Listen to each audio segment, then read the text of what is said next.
नमस्कार मंडळी, स्वयंपाक आणि गोष्टी ह्या आपल्या यूट्यूब चॅनलमध्ये आपले मनपूर्वक स्वागत आहे। आज आपण बनवणार आहोत बोंबील फ्राय। त्यासाठी लागणारे साहित्य पाहूया।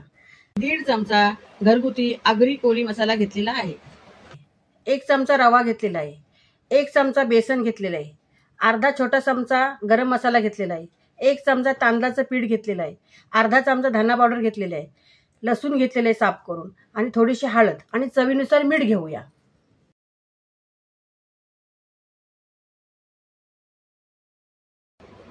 चवीपुरतं मीठ टाकून आपण हे सर्व मसाले आपण एकत्र मिक्स करून घेतले आहेत।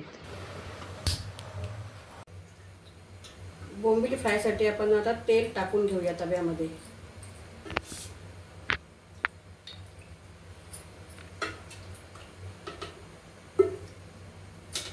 अडीच पळी तेल टाकलेलं आहे मी।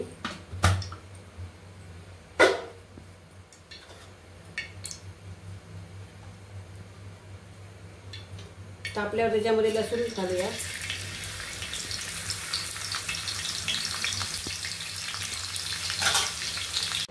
आपण आता बोंबीलला मस्तपैकी मसाल्यामध्ये डीप करून घेऊया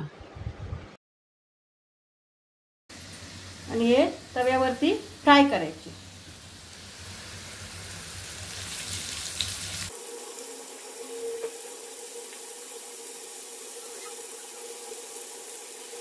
फ्राय करून झालेली आहे, त्याच्यावर थोडी कोथिंबीर घालूया। बोंबील आपण पलटी करून घेऊया।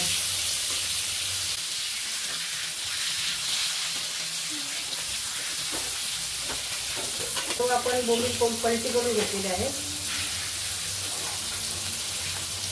बोंबील आता मस्त दोन्ही बाजूनी फ्राय करून झाले आहेत। 2 वेळा मी पलटी मारून घेतली आहे व आता छान झाले आहेत बघा। आता आपण गॅस बंद करूया व हे आपण बोंबील सर्व करून घेऊया। तर मंडळी, ही रेसिपी करून पहा व खाऊन तर बघा। व्हिडिओ आवडल्यास व्हिडिओला लाईक करा, शेअर करा आणि चॅनलला सबस्क्राईब करा।